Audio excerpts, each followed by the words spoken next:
Jasper Washington stared at his smartphone screen in disbelief. One button. That's all it would take to bring Atlantic Airways to its knees. $6 billion in funding, frozen. The flight attendant who had humiliated him minutes ago was still smirking. His finger hovered over, confirm. Before we dive into this incredible story, let me know where you're watching from in the comments. If you've ever experienced or witnessed discrimination while traveling, this story might resonate with you. Hit that like button and subscribe to stay updated on more powerful stories of people standing up against injustice. Now, let's get into how Jasper Washington's ordinary flight turned into a moment that would change an entire airline forever. The soft glow of dawn filtered through the floor-to-ceiling windows of Jasper Washington's Atlanta penthouse. At 38, the tech entrepreneur and venture capital investor had built an empire from nothing, and today would mark another milestone in his remarkable career. His alarm chimed softly at 5:30 a.m., early, but necessary for his first-class flight to San Francisco where a $500 million investment awaited his final approval. Jasper stretched and walked to the window, gazing at the Atlanta skyline. His mind drifted back to his childhood in Harlem, where his grandmother had raised him in a cramped two-bedroom apartment they shared with 3 other family members. The contrast between then and now sometimes felt surreal. He remembered the leaky ceiling, the temperamental heating, and his grandmother's unwavering belief that education would be his salvation. "You have to be twice as good to get half as far," she had told him repeatedly. Her words had become his mantra through MIT, through his first failed startup, through the subtle and not-so-subtle barriers the tech world had placed in his path because of his skin color. The buzz of his phone interrupted his reminiscing. It was Zoe Brooks, his assistant of 3 years. "Good morning, Mr. Washington," her efficient voice came through the speaker. "Just confirming your itinerary for today. Your car will arrive in 45 minutes. Your flight departs at 8:15, arriving in San Francisco at 10:45 local time. The meeting with Horizon AI's executive team is scheduled for 1:30 at their headquarters. Thanks, Zoe. Any updates on their financials?" Jasper asked, moving to his closet to select his attire. "Their Q2 report came in yesterday. I've sent it to your secure email. Preliminary analysis shows they're exactly where they projected. The $500 million investment looks solid. Perfect. I'll review it on the flight." After ending the call, Jasper carefully selected a custom Tom Ford suit in navy blue. His grandmother's voice echoed in his head, "Dress like you already have the job you want." He'd learned early that as a black man in America, his appearance would be scrutinized more harshly than his white counterparts. The suit, the watch, the shoes, none of it was about vanity. It was armor. As he knotted his silk tie, he dialed his best friend Darius Taylor. "Man, do you know what time it is?" Darius's groggy voice answered. "Time for you to wish me luck. The Horizon deal closes today." Darius's tone immediately shifted. "That's today. The big 500 mil. You nervous?" Cautiously confident, Jasper replied, a slight smile forming. "Their tech is revolutionary. If it performs as projected, it'll transform how we approach machine learning. Just like you transformed how Silicon Valley looks at black investors," Darius said with pride. "Remember when those venture capital firms wouldn't even return your calls? Now you're the one they're begging for meetings." The conversation ended with Darius's ritual pep talk, a tradition dating back to their college days. By the time Jasper headed downstairs, his confidence was solidified.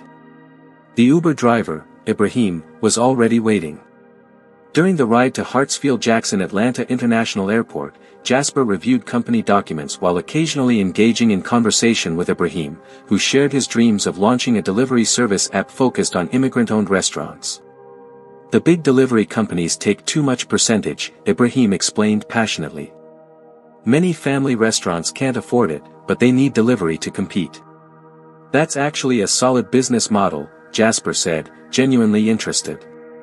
He reached into his wallet and handed Ibrahim his business card. "Send your pitch deck to this email. I review new submissions on Thursdays." Ibrahim's eyes widened. Are you serious? Thank you, sir. Don't thank me yet, Jasper smiled. But I like solutions that address real community needs. When they arrived at the airport, Ibrahim insisted on helping with Jasper's luggage, refusing an additional tip. Your time was already generous, sir. Despite his pre-check status, security gave Jasper the additional scrutiny he had come to expect. The TSA agent examined his ID longer than necessary, glanced between the photo and his face multiple times, and asked additional questions about his destination. Jasper answered patiently, maintaining his professional demeanor. These microaggressions were so common they had become background noise in his life, unpleasant but expected. He navigated through the busy terminal toward Gate A23, where Atlantic Airways Flight 1876 would soon begin boarding for San Francisco. The first-class lounge was his usual refuge, but today he went straight to the gate, preferring to observe people rather than isolate himself among the predominantly white business travelers in the lounge. As he took a seat in the waiting area, he noticed the familiar subtle glances from other passengers, the quick looks of surprise or confusion when they realized he would be joining them in first class. An elderly white couple, the Hendersons as he would later learn, actually stood up and moved when he sat down, only to return embarrassed when the gate agent announced first-class boarding and Jasper rose with his boarding pass clearly visible. "Oh, we thought." Mrs. Henderson began, her voice trailing off. "No problem at all," Jasper replied with the practiced ease of someone who had navigated these waters his entire life. He waited patiently as families with children and active military were invited to board first, followed by the first-class announcement. With his leather briefcase in hand and his laptop bag slung over one shoulder, Jasper approached the gate, unaware that the next few hours would dramatically change not just his day, but an entire corporation. The jet bridge stretched before Jasper as he approached the aircraft door. He had flown hundreds of times, yet there was always a moment of anticipation as he crossed the threshold from terminal to plane, a brief recognition that he was about to be sealed in a metal tube hurtling through the sky at hundreds of miles per hour. Today, however, that familiar feeling was accompanied by something else, a subtle tension that prickled at the back of his neck as he observed the flight crew. A blonde flight attendant in her 40s stood at the entrance, greeting passengers with practiced smiles. Her name tag read Melissa Bailey. Jasper noted how her expression transformed as she welcomed each first-class passenger, warm, personal greetings for the white businessmen, compliments on a scarf for an older white woman, playful banter with a middle-aged white couple about their destination. When Jasper reached the doorway, the transformation was immediate and jarring. Melissa's smile tightened, becoming a rigid formality that didn't reach her eyes. "Boarding pass," she said curtly, extending her hand without the warmth she'd shown to previous passengers. Jasper presented his first-class ticket.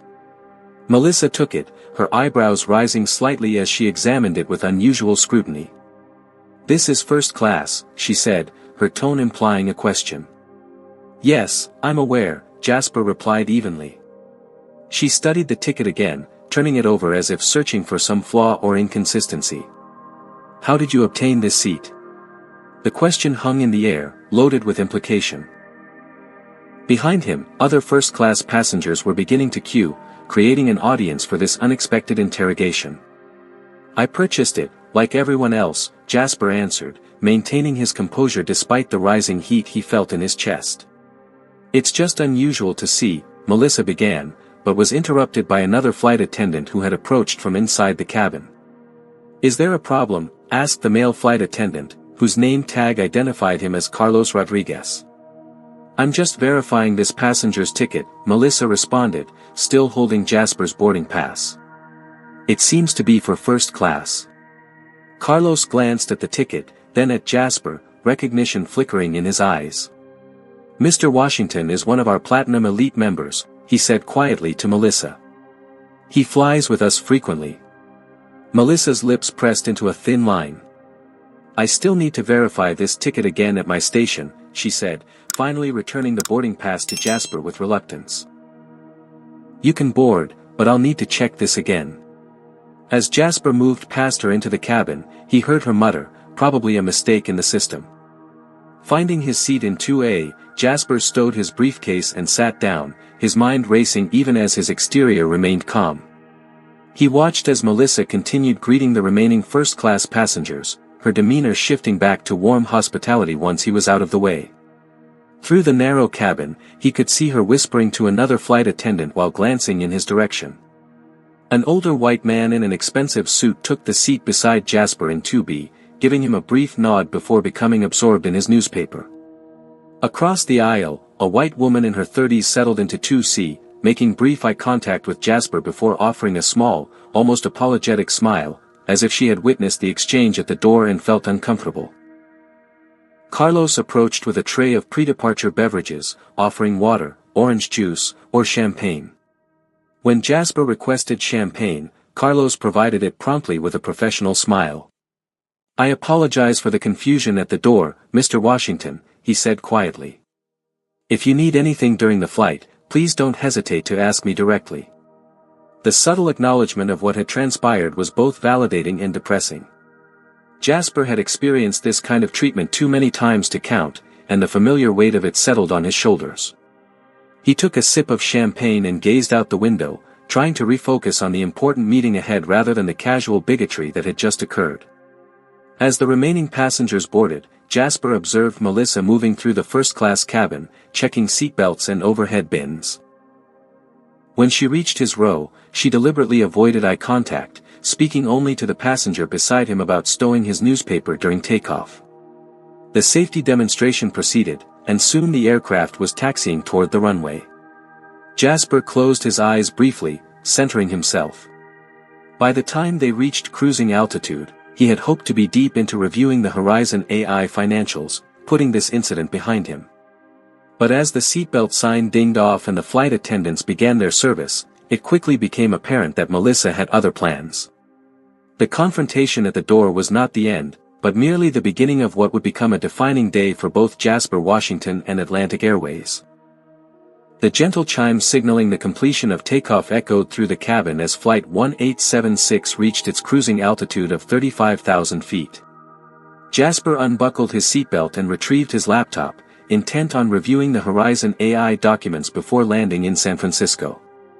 The deal represented not just a massive financial opportunity, but a chance to fundamentally alter the landscape of artificial intelligence development, making it more inclusive and representative from the ground up.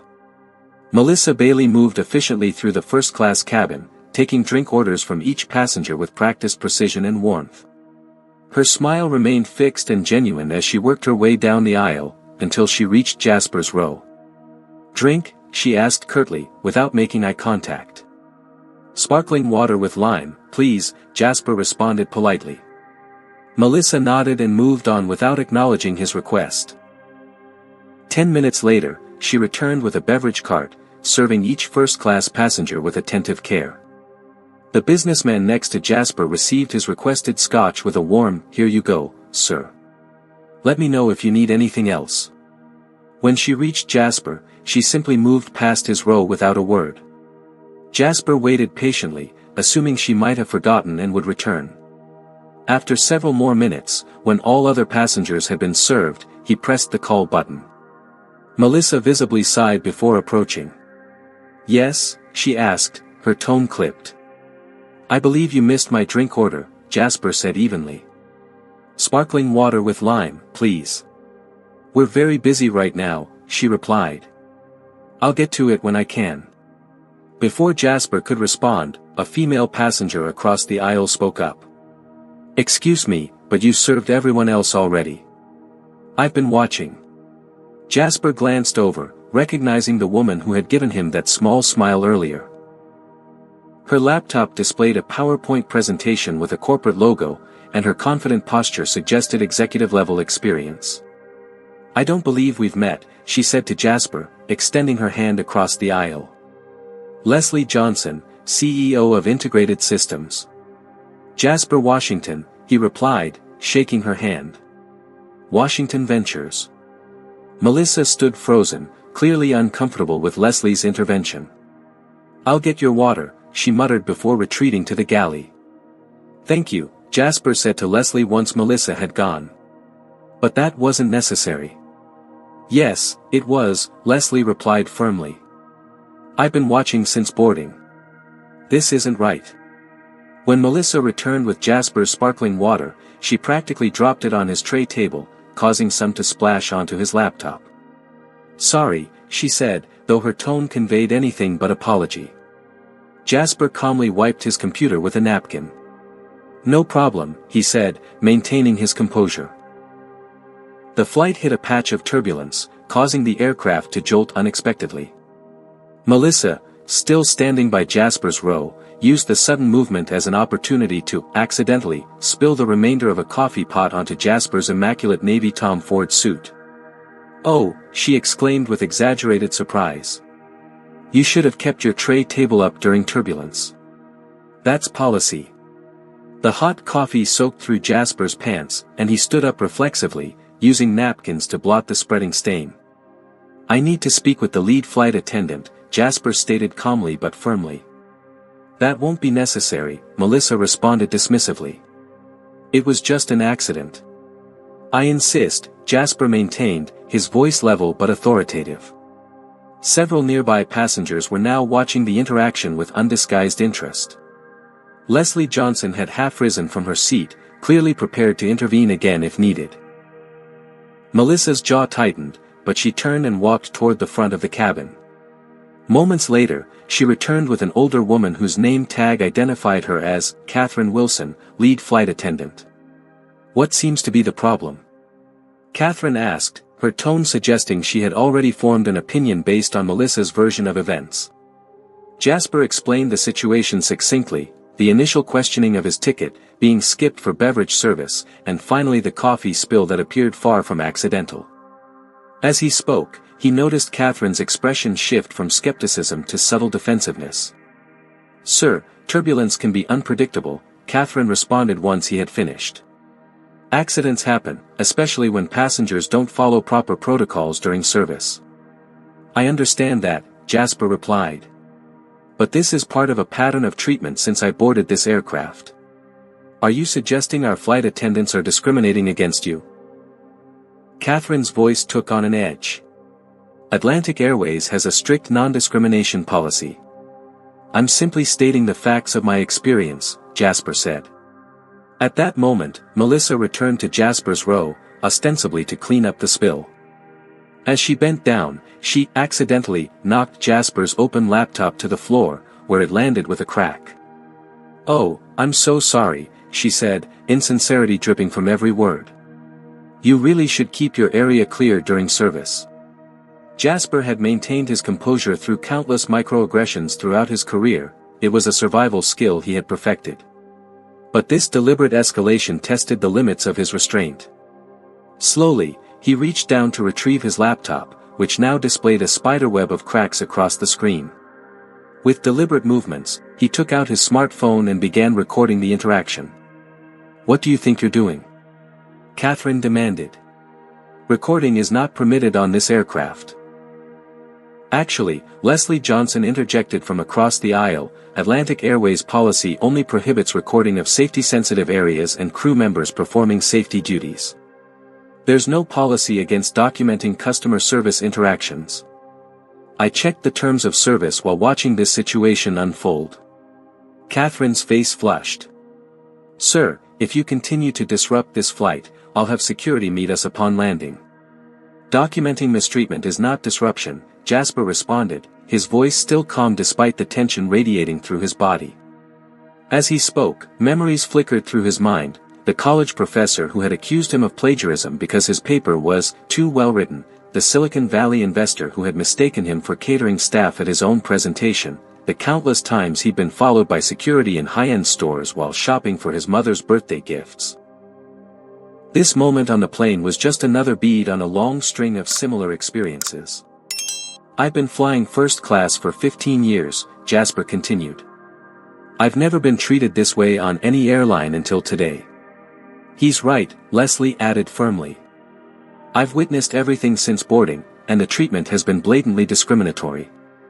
I'd be happy to provide my contact information as a witness." Another passenger, a young white man seated a few rows ahead, had turned around to watch the confrontation. "I saw it too," he called out. "Not cool." Catherine's professional demeanor began to crack under the mounting pressure of multiple witnesses. "This is not the appropriate venue for this discussion," she said tightly. "If you have a complaint, you can submit it through customer service after the flight." "I intend to," Jasper assured her, still recording. "But right now, I'd like to finish my flight without further incident. That includes being served like every other first-class passenger and having my property respected." Catherine nodded stiffly. "Of course. Melissa, please see to it that Mr. Washington receives appropriate service for the remainder of the flight. I'll arrange for a different flight attendant to cover this section if necessary." As Catherine returned to the front of the aircraft, Melissa shot Jasper a look of undisguised resentment before retreating to the galley. The tension in the cabin remained palpable, but something had shifted. What Melissa and Catherine didn't yet realize was that their actions had set in motion events that would reverberate far beyond this single flight.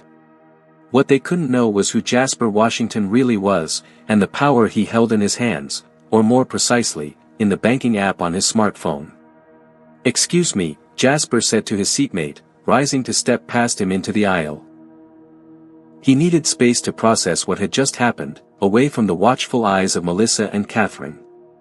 Making his way to the lavatory at the front of the first-class cabin, he locked the door behind him and finally allowed his carefully maintained expression to falter. In the small, confined space, Jasper examined his ruined suit in the mirror. The coffee stain spread across his thigh like a Rorschach test, and he dabbed at it futilely with a paper towel. The suit was expensive, nearly $4,000, but that wasn't what bothered him. It was what the suit represented, his armor in a world that constantly questioned his belonging. Have you ever been in a situation where you were treated differently because of how you look? Comment number 1 if you've experienced discrimination while traveling like Jasper. Or comment number 2 if you've been a witness like Leslie who spoke up. Remember to like this video if you believe everyone deserves equal treatment regardless of their appearance or background. Now, what would you do in Jasper's position? Would you stay quiet to avoid conflict, or would you stand up for yourself? Let me know in the comments, and don't forget to subscribe to see how Jasper handles this situation in a way nobody expected. Jasper took a deep breath and splashed cold water on his face. This incident was far from the first time he'd been treated differently because of his race, but something about today's blatant disrespect cut deeper than usual. Perhaps it was the accumulation of a lifetime of similar moments, or perhaps it was the important meeting awaiting him in San Francisco, a meeting where he would once again need to be twice as prepared, twice as articulate, twice as perfect as his white counterparts. He pulled out his smartphone and sent a message to his executive team. Need immediate background on Atlantic Airways, corporate structure, financing, major investors. Priority request. While waiting for a response, Jasper composed himself, straightened his tie, and prepared to return to his seat with the same dignity he'd carried his entire life. Before exiting the lavatory, his phone vibrated with an incoming message from his chief financial officer. Preliminary info: Washington Ventures has significant investment positions in 3 of the 6 major funding vehicles for Atlantic Airways' parent company, Hemisphere Transport Holdings. We control approximately 28% of their operational funding through various financial instruments. More details incoming. Jasper stared at the message, his mind racing with implications. A slow, thoughtful smile spread across his face as he realized the leverage he possessed. He typed back. Send me access codes to emergency fund control protocols. Authorization level, founder. Returning to his seat, Jasper noticed that the atmosphere had shifted subtly. Melissa was now avoiding his section entirely, with Carlos handling service to his row instead. The businessman beside him was engrossed in his newspaper, seemingly oblivious to the drama that had unfolded, but Leslie Johnson gave Jasper a supportive nod from across the aisle. As Jasper settled back into his seat, he opened his damaged laptop, relieved to find it still functional despite the cracked screen. He began researching Atlantic Airways' corporate structure more thoroughly, clicking through financial reports and leadership profiles with growing interest. What he discovered confirmed his CFO's initial assessment and added crucial details. Catherine Wilson wasn't just a lead flight attendant, she was the niece of James Wilson, the airline's vice president of customer experience. The connection explained her confidence in dismissing Jasper's concerns. She likely believed her position was unassailable. While deep in his research, Jasper was approached by a young white man who had been seated several rows ahead. "Excuse me," the man said, extending his hand. "Brandon Mitchell. I recognized you from the TechCrunch conference last year. Your keynote on inclusive investment strategies was revolutionary." Jasper shook his hand, pleasantly surprised by the recognition. "Thank you. Always good to meet someone who values diversity in tech." "Absolutely," Brandon replied, lowering his voice. "I couldn't help noticing what happened earlier. It was completely unprofessional how they treated you. Just wanted you to know not everyone thinks that way." As they spoke, Melissa passed by, noticing their conversation with visible discomfort. She hovered nearby, pretending to arrange items in a service cart while clearly eavesdropping. "I'm the founder of Next Level Solutions," Brandon continued.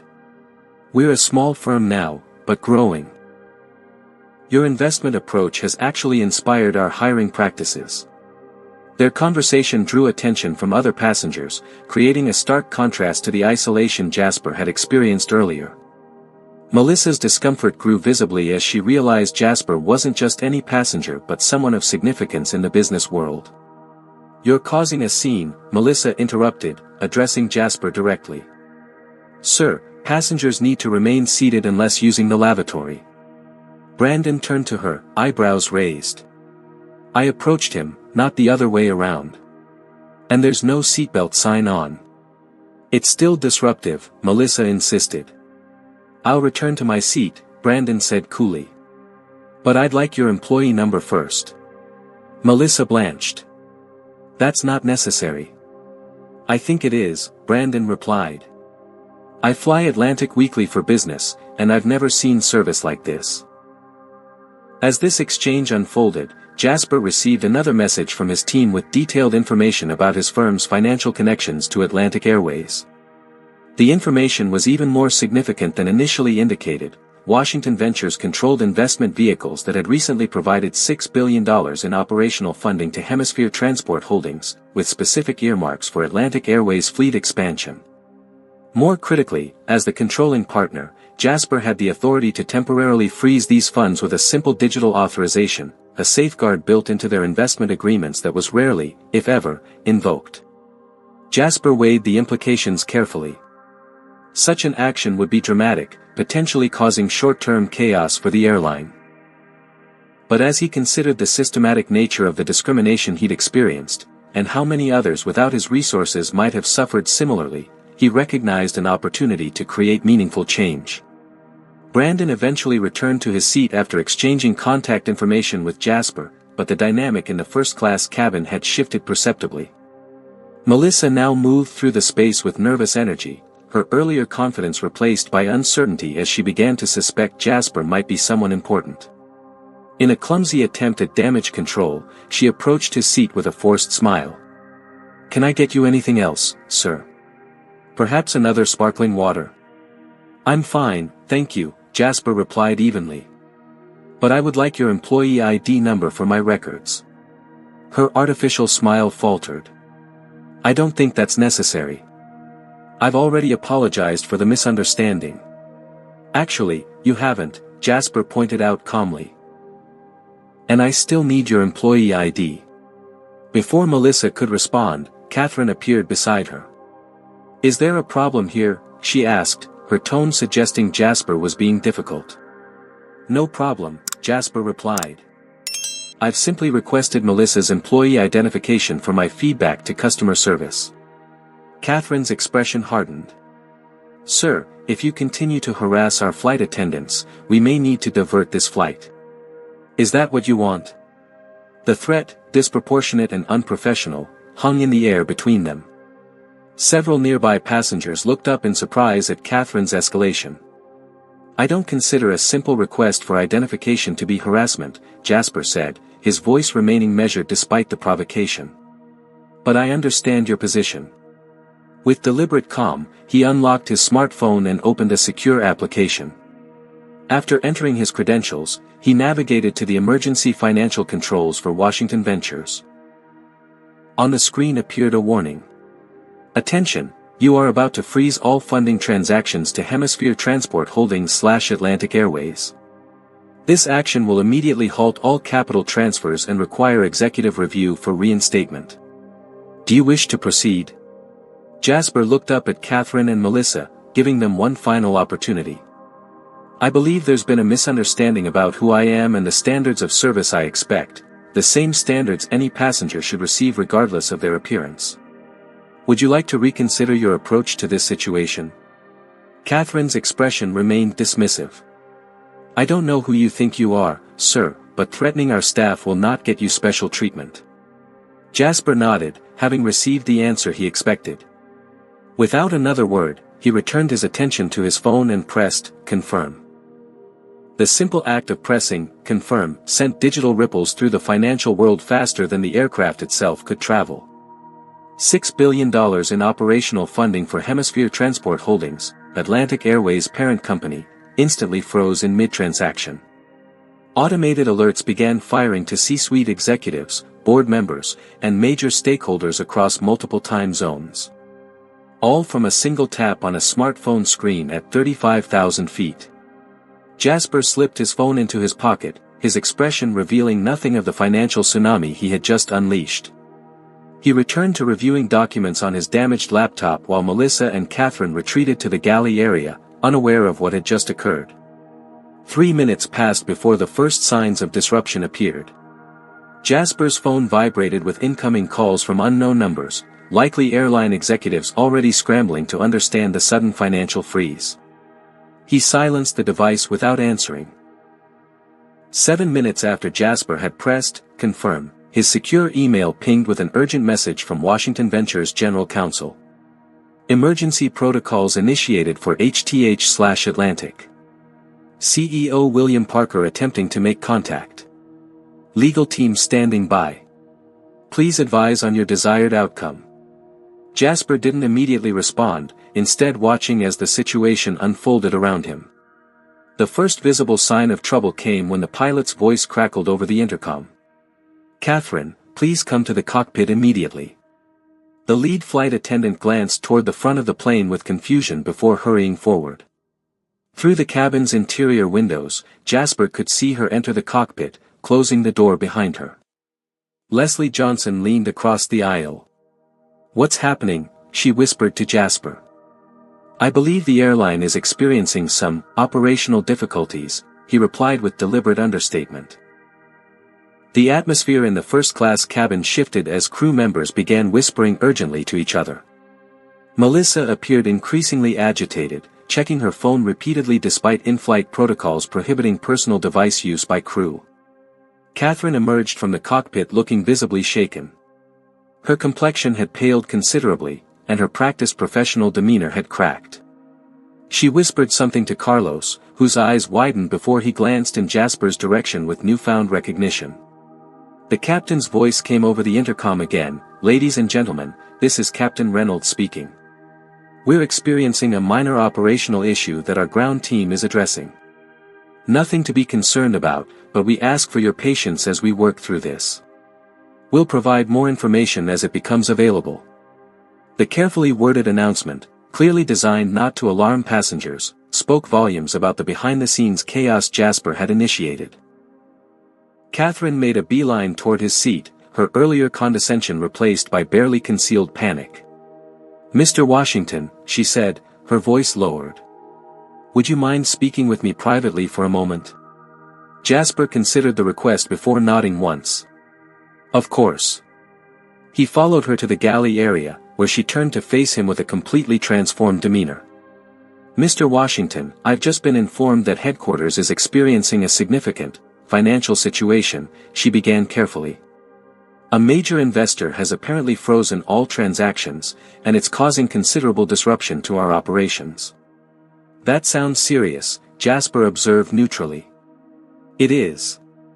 Very serious, Catherine confirmed, studying his face. The timing is remarkable. Coincidences do happen, Jasper replied, maintaining eye contact.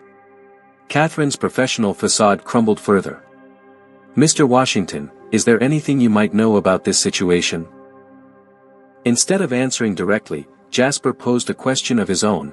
Do you believe that the way passengers are treated might have real consequences for an airline's success? Understanding dawned in Catherine's eyes. Are you suggesting? I'm not suggesting anything, Jasper interrupted smoothly. I'm simply observing that in today's world, one never knows who might be sitting in seat 2A. It could be anyone, perhaps even someone with significant financial ties to your employer. Catherine's hand rose to her throat as the full implications of his words registered. I need to get Melissa, she said, her voice barely above a whisper. That would be appropriate, Jasper agreed. While Catherine retrieved Melissa, Jasper checked his phone again. 17 missed calls from Atlantic Airways executives, 3 urgent emails from William Parker himself, and a text message from his CFO confirming that the financial freeze was already impacting the airline's operations across multiple airports. Melissa approached with visible reluctance, her earlier hostility replaced by wary apprehension. She stood beside Catherine, both women now regarding Jasper with the dawning horror of those who realize they've made a catastrophic misjudgment. Melissa, Catherine began, her voice strained, Mr. Washington may be connected to the situation headquarters is experiencing. Melissa's expression cycled rapidly through confusion, disbelief, and finally, dread. What situation? All funding to the airline has been temporarily suspended, Catherine explained quietly. $6 billion. Frozen. The color drained from Melissa's face as she processed this information, her eyes darting to Jasper with new understanding. You're that Washington. Washington Ventures. I am, Jasper confirmed simply. Oh my God, Melissa whispered, the reality of her actions over the past hours crashing down around her. What had seemed like consequence-free discrimination against an anonymous black passenger had suddenly transformed into a career-threatening, perhaps company-threatening, disaster. Mr. Washington, Catherine said, desperation evident in her voice, what can we do to resolve this situation? Jasper considered the question carefully. This isn't about me personally, he finally replied. It's about a pattern of behavior that I suspect is far more common than Atlantic Airways would like to admit. How many other passengers receive the treatment I experienced today, simply because they don't have the power to do anything about it? His words hung in the air between them, heavy with implication. We have anti-discrimination policies, Catherine began weakly. Policies are meaningless without implementation, Jasper countered. What I experienced today wasn't subtle. It was blatant, continuous, and witnessed by multiple passengers. If that happens in first class to someone like me, I can only imagine what occurs elsewhere on your aircraft. Before either woman could respond, Carlos approached with an urgent message. Catherine, the captain needs to speak with you again. He says it's extremely important. As Catherine hurried back to the cockpit, Melissa remained facing Jasper, her professional composure completely abandoned. I'm sorry, she said, the words tumbling out. I didn't know who you were. That's precisely the problem, Jasper replied quietly. You shouldn't need to know who someone is to treat them with basic dignity and respect. The realization seemed to hit Melissa like a physical blow. What happens now? Now, Jasper said, checking his watch, we continue this flight to San Francisco. Upon landing, I suspect several Atlantic Airways executives will be waiting to continue this conversation more formally. As he returned to his seat, Jasper noticed that the aircraft had begun its initial descent into the San Francisco area. The captain's voice soon confirmed, ladies and gentlemen, we've been given priority landing clearance into San Francisco International Airport. Please prepare for an early arrival. What neither the captain nor the passengers knew was that this priority clearance had nothing to do with air traffic and everything to do with an airline desperately trying to get face-to-face with the man who held their financial future in his hands. The secure messaging app on Jasper's phone chimed with confirmation. All funding transactions to Atlantic Airways had been temporarily suspended as requested. The digital receipt indicated that the action had been executed at 9:47 a.m. Eastern Time, precisely 3 minutes after Jasper had pressed confirm. He scrolled through the cascade of notifications that followed, automated alerts to Washington Ventures' financial team, acknowledgments from partner banks, and increasingly urgent messages from Atlantic Airways executives trying to understand why their operational funding had suddenly vanished. A text from his CFO stood out: HTH stock dropped 3% in the first 15 minutes after the freeze. Trading volume spiking. Media hasn't caught on yet. The plane banked gently as it began its approach to San Francisco International Airport. Through his window, Jasper could see the city sprawling beneath them, the iconic Golden Gate Bridge visible in the distance. Under normal circumstances, he would have appreciated the view while mentally preparing for his meeting with Horizon AI. Today, however, his attention remained fixed on the drama unfolding within the aircraft. The cockpit door opened, and the captain emerged briefly to speak with Catherine in hushed tones. Even from his seat, Jasper could see the tension in the captain's posture and the growing alarm on Catherine's face as she listened. When their conversation concluded, Catherine remained standing in place for several seconds, visibly processing whatever information she had received. She approached Jasper's seat with a completely transformed demeanor. Gone was the condescending authority figure who had threatened to divert the flight. In her place stood a woman who had just realized the precariousness of her position. "Mr. Washington," she said quietly, "the captain has received several urgent communications from our headquarters regarding the financial situation." "I imagine he has," Jasper replied evenly. "They've specifically mentioned your name," Catherine continued, lowering her voice further. "The CEO is personally requesting to speak with you upon landing." "I'm not surprised." Catherine hesitated, clearly struggling with what to say next. "Mr. Washington, I want to personally apologize for any misunderstanding earlier. If there's anything I can do to make the remainder of your flight more comfortable." "Thank you, but I'm fine," Jasper replied. "I would, however, like to speak with Melissa again." Catherine nodded quickly. "Of course. I'll get her right away." As Catherine retreated to the galley, Leslie leaned across the aisle. "Whatever you did has certainly changed their attitude," she observed with raised eyebrows. "Let's just say they've gained some perspective on the situation," Jasper replied. Melissa approached his seat with visible reluctance, her earlier hostility replaced by nervous apprehension. "You wanted to see me, Mr. Washington?" "Yes," Jasper said calmly. "I'd like to understand something. When I first boarded, what specifically made you question my ticket?" The directness of the question caught Melissa off guard. She glanced around as if seeking escape, but finding none, she stammered, It was just unusual to. I mean, we don't often see." "Don't often see what?" Jasper pressed. "I made an assumption," Melissa finally admitted, her voice barely audible. "A wrong assumption based on appearance." "Based on my race," Jasper clarified. Melissa's face flushed, but she nodded almost imperceptibly. "Thank you for that honesty," Jasper said. "It's a start."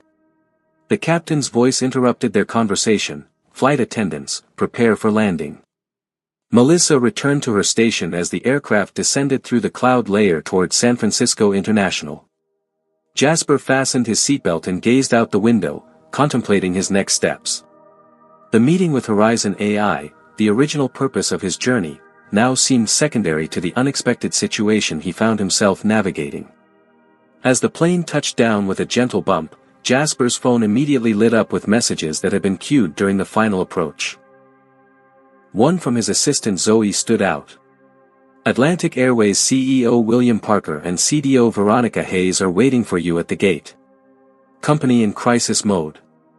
Horizon AI meeting postponed at your request. Should I arrange alternate transportation from airport?"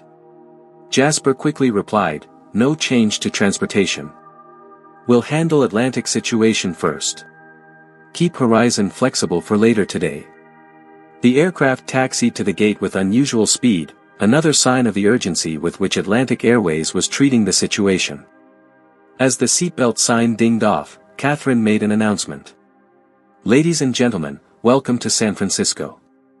Local time is 10:45 a.m. For an efficient deplaning process, please remain seated until passengers in the rows ahead of you have exited." Thank you for flying Atlantic Airways. She then approached Jasper directly. Mr. Washington, I've been instructed to ask if you would kindly remain on board after other passengers have deplaned. Our CEO would like to speak with you privately. I'm happy to stay, Jasper agreed. As passengers began gathering their belongings and filing toward the exit, Brandon Mitchell paused by Jasper's seat. Whatever's happening, it seems big, he said with a knowing smile. Here's my card. I'd love to hear how this turns out. Leslie Johnson also stopped before disembarking. I meant what I said earlier, she told Jasper. I'm willing to provide a statement about what I witnessed. No one should experience that kind of treatment. I appreciate that, Jasper replied, exchanging business cards with her. Soon, the aircraft was empty except for Jasper and the crew. Catherine and Melissa stood awkwardly near the front, avoiding eye contact with each other and with him. Carlos busied himself with clearing the cabin, though Jasper suspected it was more to avoid the tension than from actual necessity. The aircraft door reopened, and two individuals boarded. A tall, silver-haired man in an impeccable suit who Jasper recognized as William Parker, CEO of Atlantic Airways, and a black woman in her early 40s whose badge identified her as Veronica Hayes, Chief Diversity Officer. Parker approached with an outstretched hand and a forced smile that didn't reach his eyes. Mr. Washington, I'm William Parker. Thank you for agreeing to speak with us. I understand there's been an incident that requires our immediate attention. That's one way to put it, Jasper replied, shaking his hand firmly but not returning the smile. This is Veronica Hayes, our Chief Diversity Officer, Parker continued, gesturing to his companion. Recently appointed, I believe. Jasper asked, shaking her hand as well. 6 months ago, Hayes confirmed. Though I'm still working to implement meaningful changes. Something in her tone suggested to Jasper that her position might be more window dressing than actual authority, an impression he filed away for later consideration. Perhaps we could continue this conversation somewhere more comfortable than an empty airplane, Parker suggested, his practiced corporate charm barely concealing his anxiety. Actually, Jasper replied, I think this is the perfect setting for our discussion. After all, this is where the incident occurred. He gestured to the now empty first-class cabin, where he had experienced systematic discrimination just hours earlier. And I believe Catherine and Melissa should be part of this conversation, don't you? Parker's smile faltered slightly. Of course. Whatever you prefer. As they settled into the vacant first-class seats for what would become one of the most consequential conversations in Atlantic Airways corporate history, Jasper Washington knew that the real work was just beginning. The financial leverage he had deployed was merely the opening move in a game with much higher stakes, changing a corporate culture that had enabled discrimination to flourish unchecked. And he was just getting started. The first-class cabin of the now stationary aircraft had transformed into an impromptu boardroom. William Parker sat across from Jasper, flanked by Veronica Hayes. Catherine and Melissa stood uncomfortably at the periphery, like defendants awaiting sentencing. Mr. Washington, Parker began, his voice calibrated to project calm authority despite the crisis unfolding around him, I want to personally apologize for any misunderstanding that may have occurred during your flight. Misunderstanding, Jasper repeated, letting the word hang in the air. Is that what Atlantic Airways calls racial discrimination now? Parker's practiced smile faltered. That's a serious allegation. It's not an allegation, Jasper interrupted, removing his smartphone from his pocket. It's documented reality. He played the video he had recorded earlier, showing Catherine threatening to have security meet the plane if he caused any more disruption, despite Leslie Johnson and others clearly stating that Jasper was being singled out for discriminatory treatment. Hayes watched the footage with genuine distress, her professional demeanor cracking as she witnessed the blatant discrimination. This is completely unacceptable, she said, turning to Parker with an expression that suggested this wasn't the first such incident she'd encountered at the airline. An isolated incident, Parker attempted, though his confidence was visibly eroding. Not reflective of our company values. Is it isolated?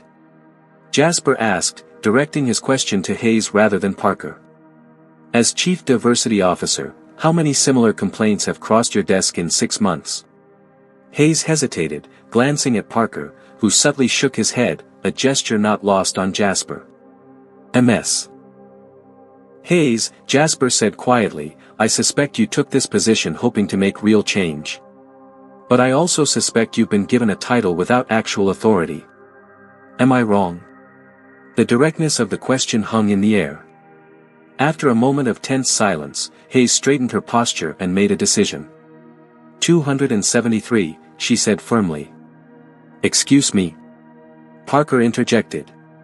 273 documented complaints of discriminatory treatment from passengers in the last 6 months alone, Hayes continued, ignoring Parker's attempt to silence her. 84% involved black or brown passengers. 47% occurred in first or business class. Catherine paled at these statistics, while Melissa stared at the floor. And how many resulted in meaningful consequences or changes? Jasper asked, already suspecting the answer.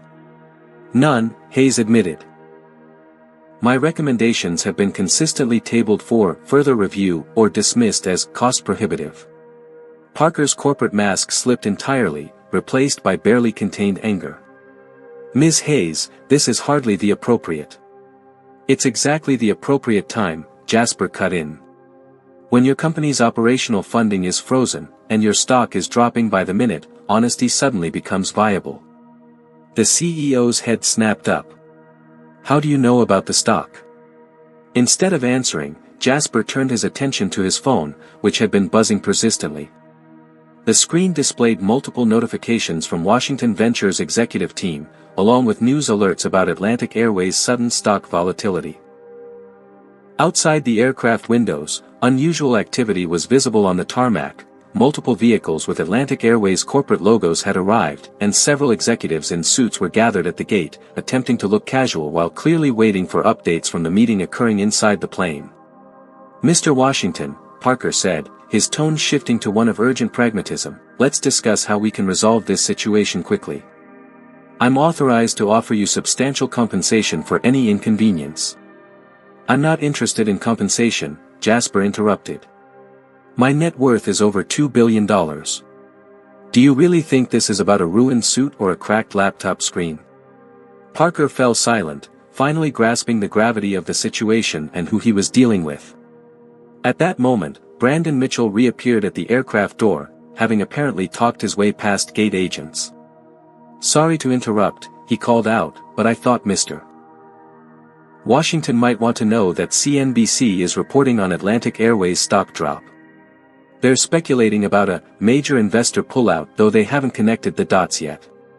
Jasper nodded acknowledgement to Brandon, who gave a supportive thumbs up before disappearing again. That's Brandon Mitchell, Jasper explained to the now bewildered airline executives. Founder of Next Level Solutions. We met during the flight while your staff was demonstrating how Atlantic Airways treats black passengers in first class. Hayes seized the moment to assert herself. Mr. Parker, I've been warning about this exact scenario for months. Our internal culture enables discriminatory behavior because there are never consequences. Let's focus on solutions, Parker said tersely, clearly trying to regain control of the conversation. Mr. Washington, what would it take to resolve this situation? Real change, Jasper replied simply. Not press releases or token gestures. Of course, Parker agreed too quickly. We can certainly review our training procedures. No, Jasper cut him off. Review implies maintaining the current framework. This requires a complete overhaul. He turned to Hayes. Ms. Hayes, if you had actual authority and resources, what changes would you implement immediately? Without hesitation, she outlined a comprehensive plan, mandatory anti-bias training with real consequences for non-compliance. Revised customer service protocols with specific language addressing equal treatment. An independent third-party review of all past discrimination complaints. And most importantly, structural changes that give the Diversity Office actual enforcement power. Exactly, Jasper agreed. That's where we start. Start. Parker repeated, a note of alarm in his voice. Yes, start, Jasper confirmed. Because this isn't just about today's incident. It's about changing a culture that allowed Catherine to threaten a passenger for documenting mistreatment, and that emboldened Melissa to deliberately spill coffee on a passenger's suit without fear of consequences. Both flight attendants shifted uncomfortably as their actions were laid bare. "What exactly are you proposing?" Parker asked cautiously. "My team has already drafted a binding agreement," Jasper replied, retrieving a document from his briefcase. "It outlines the changes Ms. Hayes just described, plus additional measures to ensure compliance. Sign it, and I'll release half the frozen funds immediately to allow operations to continue. The remaining half will be released when the changes are implemented and verified by an independent auditor." Parker stared at the document with undisguised shock. "You prepared this before landing?" "How?" "I have an excellent team," Jasper said simply. "And this isn't my first experience with corporate discrimination. The difference is that today, I have leverage." The CEO scanned the document, his expression darkening.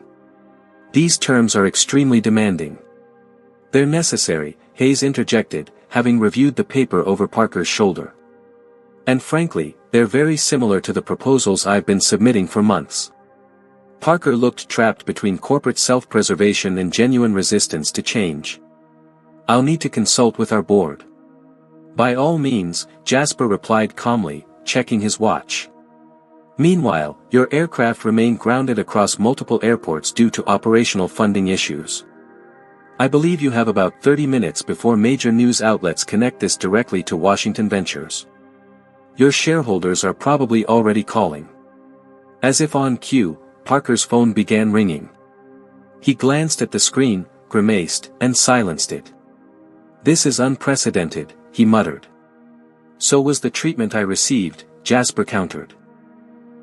"The difference is that I have the means to ensure it doesn't happen again, not just to me, but to any passenger." The standoff lasted several tense seconds before Parker finally relented. "Fine. I'll sign. But I want the funds released immediately." "Half the funds," Jasper corrected. "As stipulated in the agreement. The remainder will be released when the changes are implemented and verified." With visible reluctance, Parker signed the document. Jasper countersigned, then sent a text message to his CFO, "Release 50% of HTH funds per contingency plan." Signed agreement in place. Within moments, his phone chimed with confirmation that the transaction had been processed. "It's done," Jasper informed Parker. "Your immediate operational crisis is resolved. Now the real work begins." He turned to Catherine and Melissa, who had remained silent throughout the negotiation. "As for you two, I'm not asking for your termination." Both women looked up in surprise. "Firing you would be easy," Jasper continued. "But it wouldn't address the systemic issues that created this situation. Instead, I believe you should be at the forefront of implementing these changes, provided you're willing to acknowledge your actions and commit to actual growth." Catherine, who had maintained her defensive posture throughout the meeting, finally spoke. "Why would you give us that chance?" "Because this isn't about punishment," Jasper replied. "It's about transformation. And sometimes, the people who most need to change are the ones who can eventually become the most effective advocates for that change." As the meeting concluded and they prepared to disembark, Parker turned to Jasper with a final question: "How did you know you had this kind of leverage over our company?" "I didn't," Jasper admitted. "Not until you and your flight attendants forced me to check." The revelation hung in the air as they exited the aircraft, a powerful reminder that discrimination wasn't just morally wrong but increasingly costly in a world where power dynamics could shift in unexpected ways, sometimes at 35,000 feet. The terminal at San Francisco International Airport buzzed with the usual chaos of arrivals and departures, but a pocket of unusual activity had formed near Gate 38. Corporate security personnel in Atlantic Airways blazers formed a loose perimeter around the jetway entrance, attempting discretion while clearly safeguarding a situation of extreme sensitivity. As Jasper emerged from the aircraft alongside Parker, Hayes, Catherine, and Melissa, he noticed additional executives waiting anxiously in the gate area. Their expressions ranged from barely concealed panic to outright hostility as they identified him, the man who had brought their airline to its financial knees with a single smartphone tap. "We've arranged a private room for further discussion," Parker said, gesturing toward a door marked Atlantic Airways VIP Lounge. "I have a meeting with Horizon AI in 2 hours," Jasper reminded him. "Let's keep this focused." The group proceeded to the lounge, where several more Atlantic Airways executives waited, including a tense-looking man whom Parker introduced as Jeffrey Wilson, the Vice President of Customer Experience and Catherine's uncle. Wilson's gaze darted between Jasper and his niece, his discomfort palpable. "Mr. Washington," Parker began once everyone was seated, "now that we've signed the preliminary agreement, I'd like to discuss a more realistic implementation timeline." "The timeline in the document is already realistic," Jasper replied firmly. 3 months for full implementation, with benchmarks at 30, 60, and 90 days. "Perhaps in theory," Parker countered, "but practically speaking." "The timeline isn't negotiable," Jasper interrupted. "Every day of delay means another passenger potentially experiences what I did today." Hayes nodded in agreement, though her position clearly put her at odds with her colleagues. The tension in the room thickened as the reality of the situation settled on the assembled executives. This wasn't going to be resolved with the usual corporate tactics of delay and dilution. Wilson leaned forward, his expression hard. "Mr. Washington, while we regret any misunderstanding that occurred, leveraging your financial position to force policy changes borders on corporate extortion." A murmur of agreement rippled through several executives, revealing their true perspective on the situation. "Interesting choice of words," Jasper observed calmly. "Let me offer an alternative perspective. What happened on that aircraft wasn't a misunderstanding, it was blatant discrimination, witnessed and documented by multiple passengers. I'm not leveraging my position to force policy changes. I'm using the only language your corporation seems to understand, financial consequences, to address systematic mistreatment that your own chief diversity officer has documented hundreds of times." He turned to Hayes. "Ms. Hayes, would you please share with your colleagues the statistics you mentioned earlier?" Hayes straightened, visibly strengthened by Jasper's alliance. 273 documented complaints of discriminatory treatment in 6 months, predominantly involving passengers of color. 47% occurred in premium cabins. The executives shifted uncomfortably, unable to dismiss these internal numbers. "And how many resulted in substantive action?" Jasper prompted. "None," Hayes confirmed. "Every recommendation was tabled, deferred, or rejected." Parker attempted to regain control of the narrative. "Those numbers lack context." "The context is clear," Jasper cut in. "Atlantic Airways has systematically ignored discriminatory behavior, creating a culture where employees like Catherine and Melissa feel empowered to mistreat passengers based on race without fear of consequences." At the mention of their names, all eyes turned to the 2 flight attendants who stood uncomfortably at the edge of the group. "Would you like to explain your actions to your colleagues?" Jasper asked them directly. Catherine hesitated, clearly torn between defending herself and acknowledging the indefensible. "I was following standard protocols for passenger complaints." "No," Jasper interrupted firmly. "You threatened to divert an aircraft because a passenger documented mistreatment. That's not protocol, that's abuse of authority." He turned to Melissa. "And you?" Melissa stared at the floor. "I made assumptions based on appearance." "Based on race," Jasper corrected. "Let's be specific."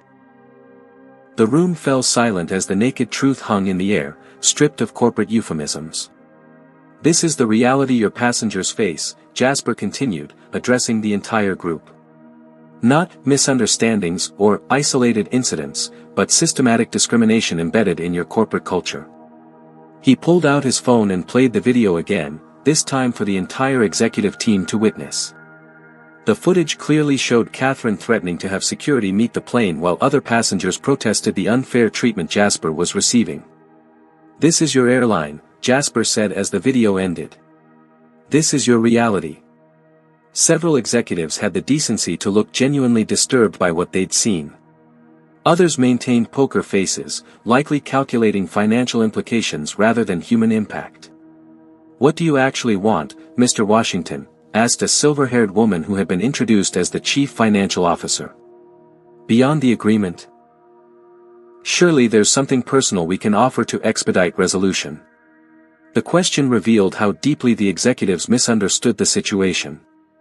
They were still looking for a transactional solution, some compensation package that would make the problem disappear. What I want, Jasper replied deliberately, is for the next black passenger who boards your aircraft to receive the same treatment as everyone else. I want the changes outlined in that agreement implemented thoroughly and permanently. I want Atlantic Airways to become an example of how corporations can transform when forced to confront their failures. He paused, making eye contact with each executive. I don't want special treatment. I want equal treatment for everyone. And I've structured this agreement to ensure that happens, with or without your personal enthusiasm for change. Parker, recognizing the immovability of Jasper's position, shifted tactics. We'll need specific guidance on implementation. Our current training programs are clearly ineffective, Jasper finished for him. That's why the agreement specifies an independent third party to develop and oversee new training protocols, with direct input from Ms. Hayes' office. He turned to Hayes. Assuming you're willing to lead this initiative? Absolutely, she confirmed, a new fire in her eyes. I've had implementation plans ready for months. Wilson, still resistant, made one final attempt. The financial implications of these changes are significantly less than the cost of having your operational funding frozen indefinitely, Jasper pointed out. Or the class action lawsuit that could result if I were to share my experience and Ms. Hayes' statistics with other affected passengers. The threat wasn't idle, and everyone in the room knew it. The balance of power had shifted irrevocably. Parker, recognizing defeat, attempted to salvage some corporate dignity. We'll comply with the agreement as signed. Atlantic Airways is committed to creating an inclusive environment for all passengers. Good, Jasper replied. Because I'm not the only one watching. Brandon Mitchell, the tech entrepreneur who witnessed today's events, has a significant social media following in the business community. Leslie Johnson, the executive who intervened on my behalf, sits on multiple corporate boards. They're both prepared to share their observations publicly if necessary. He checked his watch. Now, I have a $500 million investment to finalize with Horizon AI. Ms. Hayes, I'd like your contact information to follow up directly on implementation progress. As they exchanged information, Catherine approached hesitantly. Mr. Washington, she began, her voice uncharacteristically subdued, what happens to Melissa and me now? Jasper considered her question carefully. That depends on you. As I said on the aircraft, I'm not seeking your termination. I believe people who recognize their failures can become the most effective advocates for change, if they're genuinely committed to that growth. And if we're not? Melissa asked quietly. Then no policy or training program will make a difference, Jasper replied honestly. And you'll eventually create another situation like today's, perhaps with someone who doesn't have my resources but does have a smartphone camera and a social media account. The implication was clear, in the modern world, power dynamics could shift rapidly, and discrimination carried increasingly tangible risks, even for those who had historically been protected by corporate hierarchies. As Jasper prepared to leave, Parker made one final attempt to regain some control. We'll need to coordinate our public statements about today's incident. Atlantic Airways is free to make whatever statement you deem appropriate, Jasper replied. I'll be guided by your actions, not your words. Implement the changes as agreed, and there's no need for me to speak publicly about this experience. Fail to do so, and my perspective, along with Ms. Hayes' statistics, will become very public indeed. With that, he exited the lounge, leaving behind a group of executives confronting a new reality, one where discrimination carried immediate financial consequences, and where change was no longer optional but necessary for survival. Outside in the terminal, Brandon Mitchell was waiting. That looked intense, he observed as Jasper emerged. Is it resolved? It's begun, Jasper replied. Resolution will take longer. The stock is stabilizing, Brandon noted, showing Jasper his phone with the Atlantic Airways ticker. Word must be spreading that the funding freeze is partially lifted. Jasper nodded. Phase 1 complete. Now the real work starts. As they walked through the terminal, Brandon asked the question that many would wonder in the coming days. Do you think they'll actually change? They don't have a choice, Jasper replied. And sometimes, that's where transformation begins, not with willing enlightenment, but with the recognition that the cost of remaining the same has become too high. It was a lesson Atlantic Airways was learning at the cost of $6 billion and a corporate reputation now hanging in the balance. And it had all started with a flight attendant doubting a black passenger's first-class ticket. 3 months later, Jasper Washington settled into Seat 2A on Atlantic Airways Flight 1876 from Atlanta to San Francisco, the same flight, the same seat where everything had begun. The familiarity of the situation wasn't lost on him as he observed the changes that had unfolded since that pivotal day. The first-class cabin buzzed with the typical pre-departure energy, but subtle differences were immediately apparent. The flight attendant greeting passengers at the door, a young black woman whose name tag read Tanya Roberts, maintained consistent warmth with each traveler, regardless of appearance or perceived status. The diversity among the crew reflected intentional hiring changes, creating a visual representation of the airline's transformation. As Jasper settled in, he opened his tablet to review news coverage from the past 3 months. The headlines told a compelling story. Atlantic Airways announces comprehensive anti-discrimination initiative following investor pressure.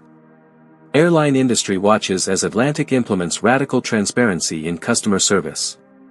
Flight attendant who faced discrimination leads Atlantic's new passenger advocacy program. The last headline referred to Catherine Wilson, whose journey had perhaps been the most surprising development of all. After the incident, she had faced a choice: resign in disgrace or commit to genuine change. To Jasper's mild surprise, she had chosen the latter, publicly acknowledging her actions and becoming a vocal advocate for the transformation of airline culture. A notification popped up on Jasper's tablet, an email from Veronica Hayes, now promoted to Executive Vice President of Diversity and Inclusion, with a seat on Atlantic Airways' leadership team. The subject line read, "Final Implementation Report, ready for your review." The email contained detailed metrics on the changes implemented over the 90-day period, comprehensive anti-bias training completed by 100% of customer-facing staff, revised service protocols with specific language addressing equal treatment, an independent review of past discrimination complaints resulting in appropriate resolutions, and most significantly, structural changes giving Hayes' office real enforcement authority. As Jasper scanned the report, someone settled into the seat beside him. He glanced up to find Brandon Mitchell, the tech entrepreneur who had witnessed the original incident. "Well, this is a coincidence," Brandon said with a smile, extending his hand. "Or maybe the universe has a sense of humor." "Maybe it does," Jasper agreed, shaking his hand. "Heading to San Francisco for business again?" "Product launch next week," Brandon confirmed. "But also, I wanted to see how the changes were progressing. Your stand against Atlantic made me examine my own company's practices. We've implemented several of the same protocols you forced them to adopt." Before Jasper could respond, a familiar face appeared in the aisle, Melissa Bailey, the flight attendant whose discriminatory actions had triggered the entire chain of events. Her expression was markedly different from their last encounter, the hostility replaced by something more complex. "Good morning, Mr. Washington, Mr. Mitchell," she greeted them professionally. "Can I offer you a pre-departure beverage?" The normalcy of the interaction, being treated like any other first-class passenger, was exactly what Jasper had fought for. He requested sparkling water, which Melissa delivered promptly and correctly. As she turned to leave, she hesitated. "Mr. Washington, I want you to know I've completed the comprehensive training program. It's been eye-opening." "I'm glad to hear that," Jasper replied genuinely. "I still have a lot to learn," she admitted. "But I'm trying. Thank you for not demanding my termination that day. This job means everything to me, and the second chance has been life-changing." After she moved on to other passengers, Brandon leaned over. "That seemed sincere." "I think it was," Jasper agreed. "Real change happens person by person, even when it starts with financial leverage. The flight proceeded without incident, remarkable only in its normalcy, which was precisely the point. Every passenger received equal treatment, from boarding to deplaning. The transformed service culture was palpable throughout the journey. As they approached San Francisco, Jasper received another notification, this one from Washington Ventures' financial team, confirming that the final half of Atlantic Airways funding had been released as all conditions of the agreement had been met. Mission accomplished? Brandon asked, noticing Jasper's smile. Phase 1 accomplished, Jasper corrected. Sustainable change requires ongoing vigilance. Speaking of which, Brandon said, lowering his voice, I've implemented similar standards at Next Level. Your experience made me realize how many blind spots I had in my own company culture. We've seen productivity increase by 12% since addressing those issues. As the aircraft began its final approach, the captain's voice came over the intercom, ladies and gentlemen, we're beginning our descent into San Francisco. On behalf of Captain Reynolds and our entire crew, I want to thank you for choosing Atlantic Airways. The voice belonged to a woman, another subtle indicator of the airline's shifting culture. According to Hayes' report, Atlantic had promoted 5 female pilots to captain positions in the past 3 months, along with 3 pilots of color. After landing, as passengers prepared to disembark, Catherine Wilson appeared at the front of the aircraft. Her position had evolved from lead flight attendant to director of the newly established passenger advocacy program, a role created specifically to address customer concerns with emphasis on equal treatment. Mr. Washington, she said, approaching his seat. I hope your flight was satisfactory. It was exactly as it should be, he replied.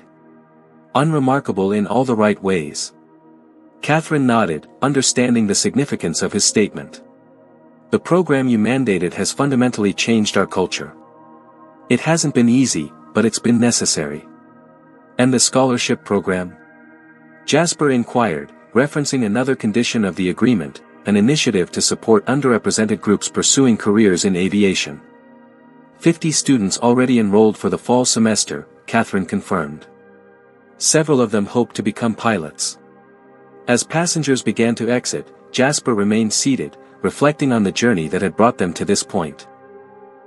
What had begun as yet another incident of discrimination in his life had transformed into a catalyst for genuine, measurable change. His phone chimed with a message from Leslie Johnson, the executive who had intervened on his behalf during the original flight. Just saw Atlantic's quarterly report. Impressive transformation. Your approach worked. Attached was a business article noting that Atlantic Airways' customer satisfaction scores had increased significantly over the past quarter, with particular improvement in ratings from passengers of color. The financial impact was equally notable. After an initial dip following the incident, the airline stock had recovered and was now trading at an all-time high. As Jasper finally rose to exit the aircraft, he gazed out the window at the San Francisco skyline. His grandmother's words echoed in his mind, "You have to be twice as good to get half as far." The unfairness of that reality remained, but today represented progress, using the power he had accumulated to create spaces where others might not face the same barriers. Brandon walked alongside Jasper through the jet bridge. You know, what you did is going to impact more than just Atlantic Airways. I've already heard rumblings that other airlines are reviewing their policies, afraid they might be next. That's the point, Jasper replied. Systemic change requires systemic pressure. In the terminal, they passed a digital news display showing Atlantic Airways CEO William Parker at a press conference, announcing the company's new diversity initiatives. The ticker beneath showed the airline stock up another 2% following positive analyst projections. Funny how doing the right thing suddenly became good business, Brandon observed wryly. It always was, Jasper countered. They just needed the right motivation to see it. As they prepared to part ways at the terminal exit, Jasper received one final message, this one from his grandmother's old phone number, now maintained by his mother as a family tradition. It contained a simple photo, his grandmother's worn Bible, open to a passage she had highlighted decades ago. What good is it for someone to gain the whole world, yet forfeit their soul? Jasper smiled at the timely reminder. His journey had never been about accumulating wealth or power for their own sake, but about creating the change his grandmother had dreamed of, a world where her grandson, and all those who came after him, wouldn't need to be twice as good to get half as far. What happens next? Brandon asked as they exchanged contact information. We keep pushing, Jasper replied simply.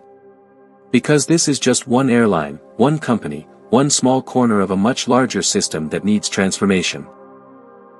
As he stepped out into the San Francisco sunshine, Jasper Washington carried with him the knowledge that sometimes, change came not through grand revolutions but through individual moments of leverage, applied at precisely the right pressure point.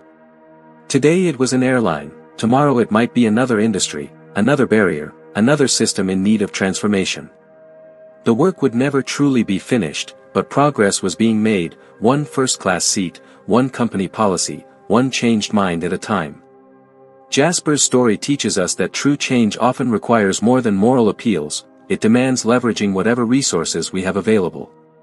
In a world where discrimination persists despite policies claiming otherwise, meaningful transformation happens when there are real consequences for harmful behavior. The power dynamic shifted not when Jasper pleaded for fair treatment, but when he demonstrated that discrimination could impact Atlantic Airways' bottom line. Yet the story also reminds us that lasting change isn't about punishment, but transformation. By choosing not to demand terminations but instead insisting on structural reforms, Jasper created space for individual growth alongside institutional change. Catherine and Melissa's journeys show that people who recognize their failures can become powerful advocates for the very changes they once resisted. Perhaps most importantly, the story challenges us to consider our own spheres of influence. While few possess Jasper's financial leverage, we all have some form of power, whether as customers, employees, witnesses, or community members. When we strategically apply pressure at the right moment, seemingly immovable systems can begin to shift. The question isn't whether we have power, but how we choose to use it. What would you do if you witnessed discrimination like Jasper experienced? Would you speak up like Leslie, remain silent, or find another way to make an impact? Share your thoughts in the comments below. If this story resonated with you, please hit that like button and subscribe for more powerful narratives about standing up against injustice. Don't forget to share with friends and family who might need encouragement to use their own voice and influence for positive change. Thank you for watching, and remember, sometimes the most powerful action is simply refusing to accept what should be unacceptable.